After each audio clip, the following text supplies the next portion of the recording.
ကောင်းတာတွေဖြစ်ခြင်းသိပေါက်လာပြီလှုပ်ခြင်းသိပေါက်လာပြီပြောခြင်းသိပေါက်လာပြီကြံခြင်းသိပေါက်လာပြီဆိုရင်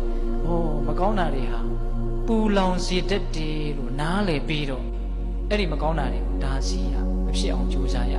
ဟုတ်လားကာယကံဝစီကံမကောင်းမှုမဖြစ်အောင်ကြတော့သီလနဲ့ဒါစီရမယ်မနောကံထဲမှာတောင်းကျမ်းနေတဲ့မကောင်းမှုကိုကြတော့တမာတိနဲ့ဒါစီရမယ်အနုတ္တယသဘောမျိုးနဲ့ဟုတ်လားဖြစ်ခွင့်ကြုံရင်ဖြစ်မယ်ဆိုတဲ့သဘောမျိုးနဲ့ကိန်းနေတဲ့အနုတ္တယကိလေသာမျိုးကြတော့ပညာနဲ့အပိသတ်ဒါစီရတယ်ဟုတ်ရလားဒါကြောင့်အဲ့ဒါလိုသီလသမာဓိပညာဒီမကောင်းမှုကိုဖယ်ရှားနိုင်တဲ့အင်မတန်အစွမ်းထက်တဲ့ဒီသိက္ခာ၃ပါးနဲ့ဒကာဓမ္မတို့ဥရှင်တို့တွေဟာကိုယ့်ရဲ့ကာယကံဝစီကံမနောကံမကောင်းမှုတွေကိုတားနိုင်ရင်တားနိုင်တဲ့လောက်